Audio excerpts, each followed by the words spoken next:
Hey guys, it's been quite a while. I figured it was about time that I do an update on my channel.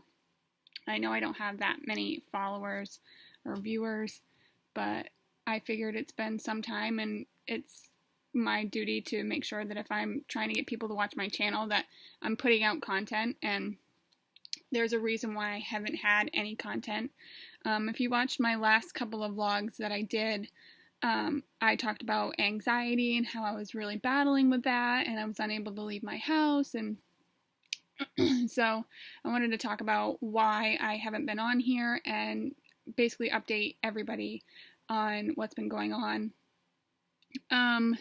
It started with a tooth infection that I had. I had the tooth infection for about 15 years, and that's not exaggerating. They noticed it many, many years ago, and because of insurance reasons, and it was really expensive to get a root canal done, I didn't want to lose the tooth because it was a front tooth, and as you can see, I ended up having it pulled. I'm going to end up going to an orthodontist later and having them pull my teeth together so I don't have that gap anymore, but that's beside the point. I was having a lot of issues, a lot of pain, and I suffer from somatic symptom disorder, which is basically the kind of anxiety that I have, or I might not have it, but basically when I have symptoms that I'm uncertain what they're from, my mind kind of goes to the worst, and I think, like, I had this infection in my mouth, and I started having a lot of dizzy spells, and just not feeling well, and I had a lot of vertigo, and my brain went to, okay, so my infection's spreading to my brain, and I'm gonna die, and all these things, so I started having massive panic attacks. My dentist ended up giving me, because of insurance reasons, I couldn't go get it fixed right away. My insurance wouldn't cover it, and so she ended up giving me prednisone, and that didn't work, and she gave me, not prednisone, penicillin, that didn't work. She tried a Z-Pak, that didn't work. My dizziness was really bothering me, so another doctor gave me the prednisone, thinking it was an ear infection type deal, and that didn't help. And so I ended up going into, like, an emergency place to just have them take the tooth out. I was like, I want to be done with it, just take it out. They took it out. My regular doctor said, you're dealing with a lot of anxiety. I think you should try Zoloft, which is an SSRI and an anxiety depression medication. I don't like medication, so I had the prescription in hand, decided to try every other alternative route, any supplements, anything like that, and nothing was really helping. So one night I had the medicine, I had the Zoloft in hand, and I said to my husband, I said, I'm going to be brave and I'm going to take it because I need it. I'm suffering. I need something. I took the medicine. I went to bed, and about an hour after going to bed, my dizziness got really worse. It felt like my whole bed was spinning, but I'm like, okay, this is a symptom, a side effect. I've read it that it could cause dizziness for the first 2 weeks. Went to sleep. He went to work that next morning. I woke up and I could barely stand. I was so dizzy. My heart was pounding out of my chest. It felt like I couldn't breathe. I literally thought I was going to die. I felt so out of control and out of my body. I called my husband, I called my doctors, I called friends who use this medication to see if it was normal, and it got so bad that I had to call 911. I had to go in the ambulance. My mother-in-law and my father-in-law came and took the kids for me. They were terrified.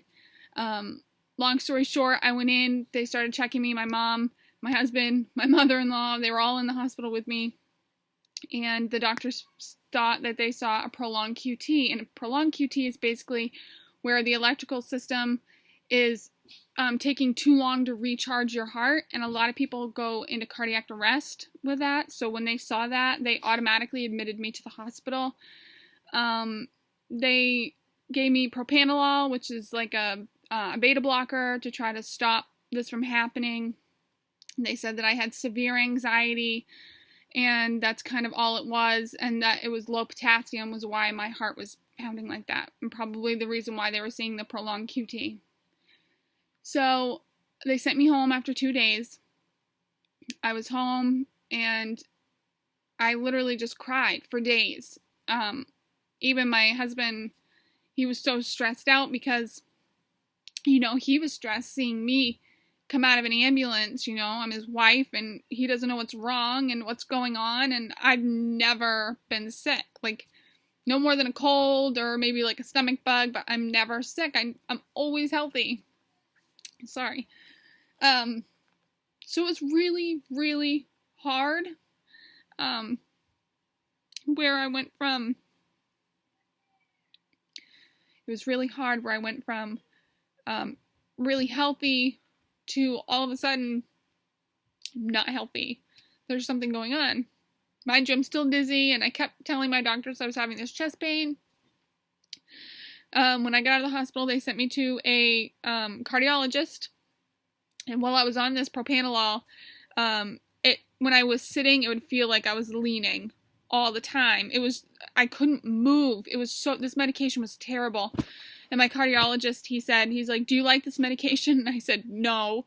And he said, I want you to come off of it. He goes, I did this medication one time as a trial. And he goes, and I hated it. He goes, come off of it. I don't think you need it. And then we're going to test you for your QT and do an EKG and all that stuff. Okay.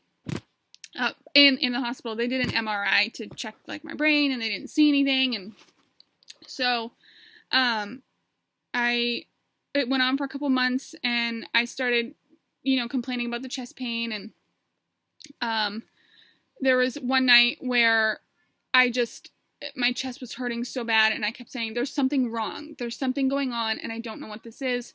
I want to have it looked at. So I couldn't get into my regular doctor. I went to one in town, and they looked at me, and they didn't even touch me. She just said, people get chest pain, you're fine. I wasn't happy with that answer.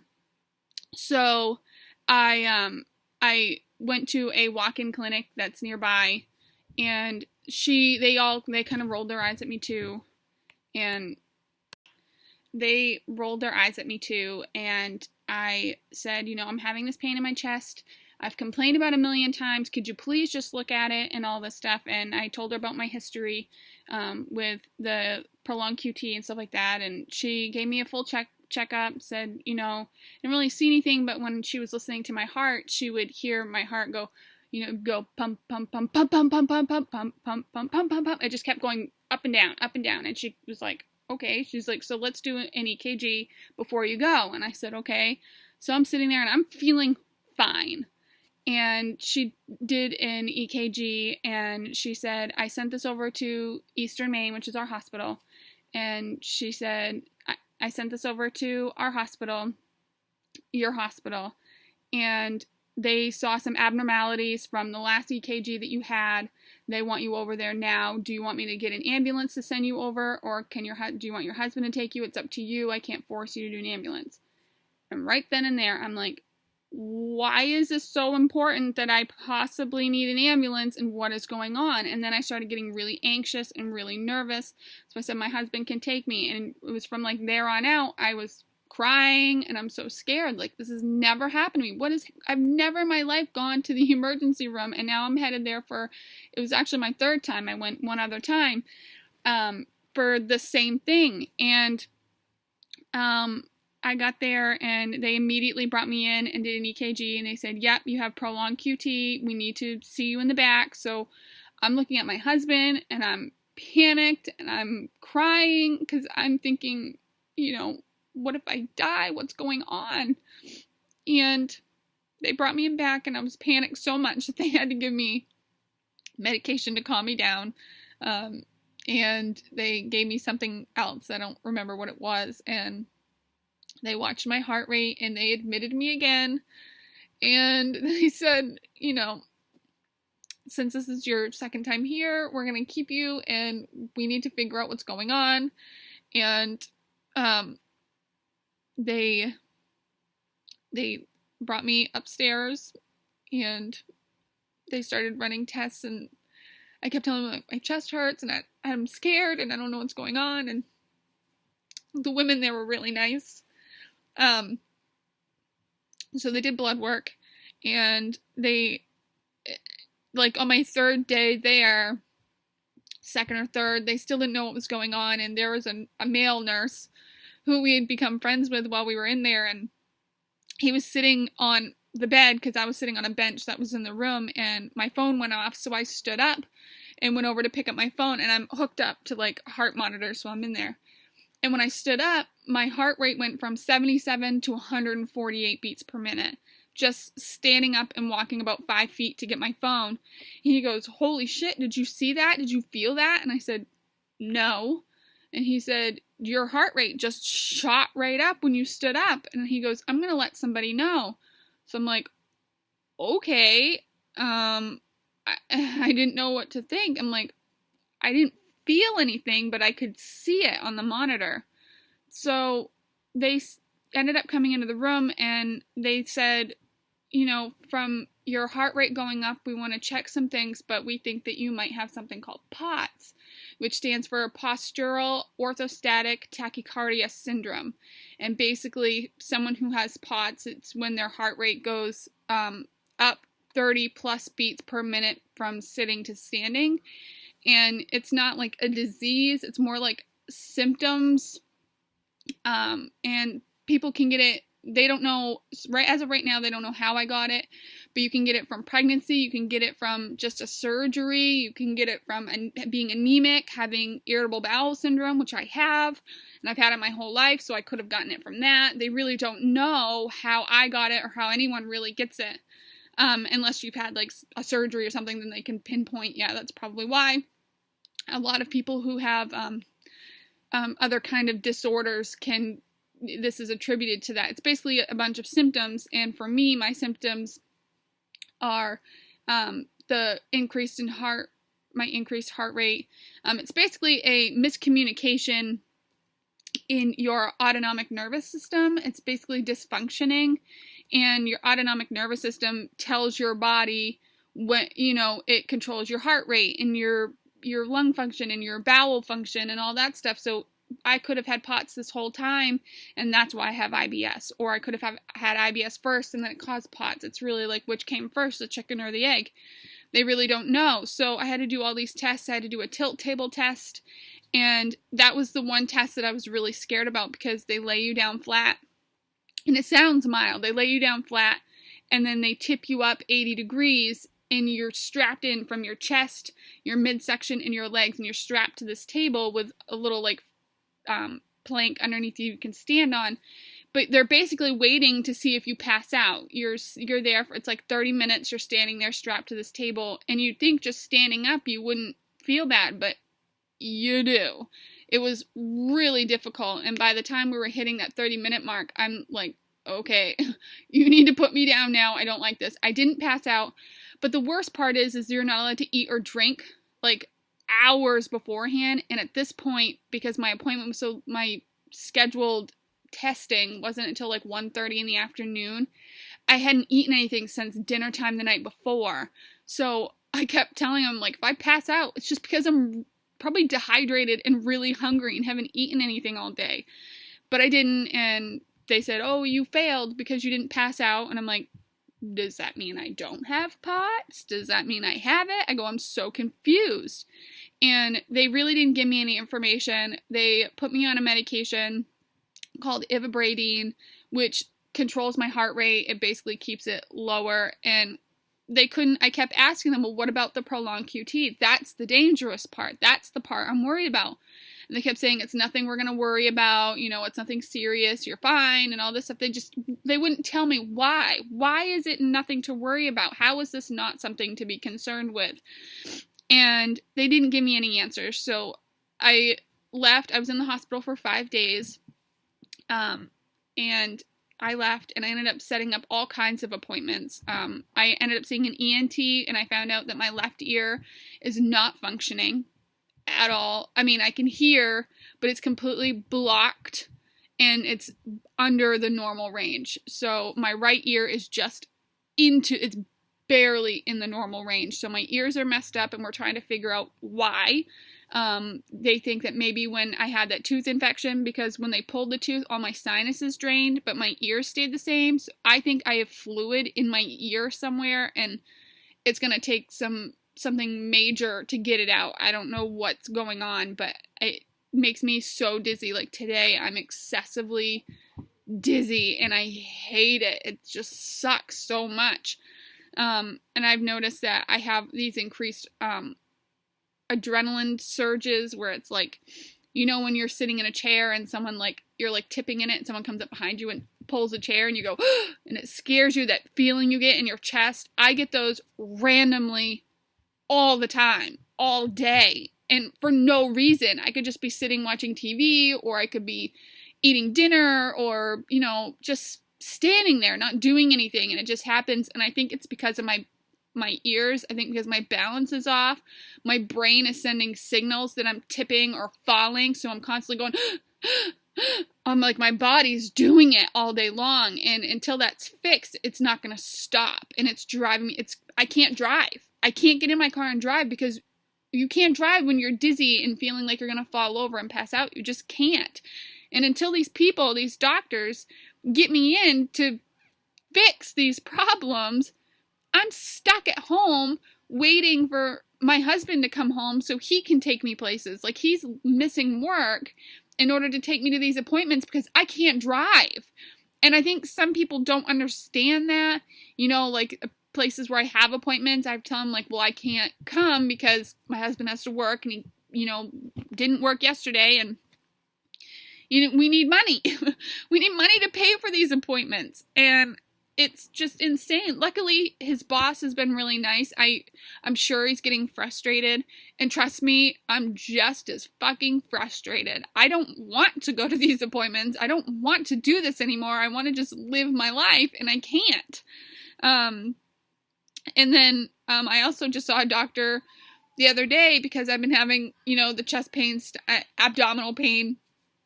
And about a year and a half ago, I was having similar pain, and I ended up having a cyst on one of my ovaries. It went away at a follow-up appointment, and then I started having that same pain again. And it took me telling 5 different doctors at different times, I'm having this pain. Can you please look at it? They're like, you're probably fine. You're probably fine. I understand that a cyst isn't always serious. It can be, very rarely, but I need to know what this pain is, because with somatic symptom disorder, you feel the pain, and then if you don't know what it's from, you think the worst. So I need to be validated and know what this pain's from. I need to be validated and know what this pain's from. So finally, they got me in for an ultrasound, like, I think 3 or 4 days ago, and not only do I have a cyst on that ovary again, I have 2 cysts, one on each ovary, which explains why I've been feeling so crappy, and it made me happy. You know, it sucks that I have a cyst, but it makes me happy knowing that the things that I'm feeling are being validated, that it's not me being anxious, and it's not me making stuff up. I have actual things going on, and it's ridiculous the amount of trouble I have to go to, and the amount of times I have to bitch at people to just fucking look. I know my body. I'm so intuitive to myself. I know what's going on. I know when something's wrong. And I hate when doctors look at you and say, I'm a doctor, you're not, so I know. Bullshit, because I've diagnosed myself just about every time before they have. I have to tell them what I probably have and then make them check. I don't let them just say, you know, I don't say, yeah, I have this, and them say, okay, no, you're going to check first. I could be wrong, so let's check and make sure. But for the most part, I'm generally right. So that happened, and they wanted to put me on another anxiety medication. I don't have to be on one, but it was buspirone. I don't know. I'm not into medications. I'm just not. And to be honest, I don't know if I need it. I don't feel that a lot of my stuff is anxiety, because the stuff that I'm feeling is real. It's not made up angst. It's real angst. And I still live every day fearful. Oh, and that was part of it. Most of my anxiousness was coming from that prolonged QT. So I saw a new cardiologist who deals with people with POTS, and he explained to me what was happening, that basically my heart was beating really fast. And when I was having EKGs, the EKG machine wasn't picking up, because it measures for you. And the EKG machine will measure the electric crap in your heart. And basically it was cutting the measurement off too late, making my QT seem long. But when he looked at it, he measured it by hand, and he said it's not prolonged. He said it's actually in the normal range. He said it just appears as if it is because it cut it off here when it should have cut it off here. Basically, your heart was beating too damn fast for the machine, and it screwed it up, and it couldn't keep up and didn't understand what was going on. So I'm like, okay then. That took off a whole weight of stress. But I still feel some days scared. I'm scared that my heart is just not strong. I'm scared that I'll never be normal again. You know, I have good days, but I have a lot of bad days. And I try really hard to maintain a normal life. But it's difficult. And one thing that keeps getting brought up, and I want to say it now because I know that there's family members that are listening. I homeschool my kids. And this stuff that I have going on is not brought on by stress. It's not a stress-related thing that I have. It's stressful that I'm having to do this big runaround trying to figure out what's going on. And when I thought I had a prolonged QT and I thought my life was on the line, yeah, I was a little stressed out. But it keeps getting brought up, you know, putting my kids back in school. And to be honest, that's way more stress than homeschooling my kids. When my kids were in public school, it was nonstop battling with the school, checking everything. They'd come home and my daughter didn't want to be there. My son was, you know, getting in trouble. And it's just, it was way more stress than being in school. And homeschooling them, it's a struggle, you know, it's not easy. And no homeschooling parent will tell you that it is, because it's not. In this whole, you know, these past couple months, has their schooling slacked? Yeah, absolutely. And I'll tell you that it has. But what's going on is, now that I'm getting better, if you had seen me a couple months ago, you know, I never left my bed, but now I'm doing a lot more things. So I'm on the right track. And my kids are schooling all through the summer. So basically they took their summer vacation, and we had it during the winter in the last couple months when I was going through some things, you know, all this crap. And we're schooling all summer long. And for my kids, learning doesn't end. When you're homeschooling, you're learning all day. You're outside, you're exploring the wilderness, you're doing these things. And to those wondering, no, I'm not putting my kids back in the public schools. I actually enjoy homeschooling my kids. I like doing work with them. Do I have bad days? Sure do. I sure do. And I'm sure teachers in school can say that they have days too where they'd like to just say peace out and leave. But the beauty of it is, when I have days like that, when I'm really stressed or I'm just not feeling well, I can give them tasks to do, things that aren't book work, other things they can do, like learning how to cook, you know, help make lunch, help make dinner. Those are skills. Those are things you learn. You learn them in high school. You take home ec. These are all things you learn. Like teaching my kids to be self-sufficient, you know. So yeah, there's days where I'm just like, you know, those certain times of the month when you're a little extra crabby, those are the weeks where I'm like, you know what? Go outside and explore. We're not going to do book work today. We're going to go play outside. Go. Have a good time. You know? So they're kids. And no, we don't do book work every day, but I try to. I try to do it every day.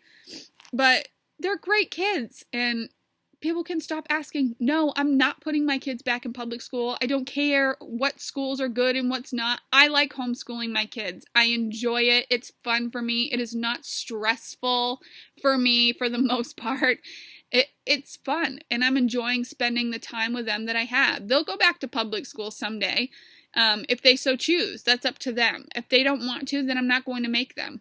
But this is how I'm parenting. It might not be how you parent or how your parents parented you, but it's how I'm choosing to do it. So it'd be nice if people would just get over it and accept the fact that I homeschool my kids. It's just the way I want to do it. And to be honest, a lot more people are doing it now because the school systems suck. It really does. But anyway, I just needed to update everybody. Everyone's doing good. I'm taking it day by day. This morning for me was a little bit rough. I was having a lot of dizziness today. And it changes day by day. I can have a good day. I can have a bad day. I can have a meh day. I struggle every day. But the only thing I don't struggle with is getting out of bed. And I did. So that's an improvement. And I exercise every day. But I am determined to figure out a way to get past this. POTS, you can go in remission. There's no cure. And nobody knows why you go into remission or how you did it. Usually it's by exercise and diet. So I'm changing my eating habits to a paleo-based diet, trying really hard. The hardest part is bread, I think. Bread and, like, grain. But one day at a time. I'm hoping to vlog again. It's just been so hard because I've been in and out of the hospital and trying to figure shit out, and I have appointments all the time. And so, yeah, if you like this video, give it a thumbs up and let me know if you want to see more. You know, I would like to do videos more so because POTS isn't well known. And it'd be nice if I had somebody to watch, watch them live their life, because I often ask other people who have POTS, because I joined like a support group of people who deal with POTS, and I like to know how they live their life.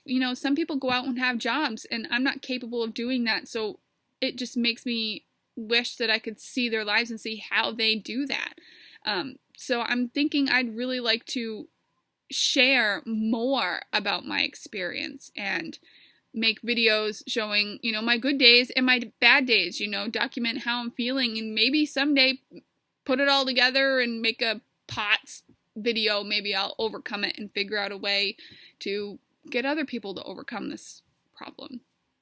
But yeah, so until next time, see you later, friends.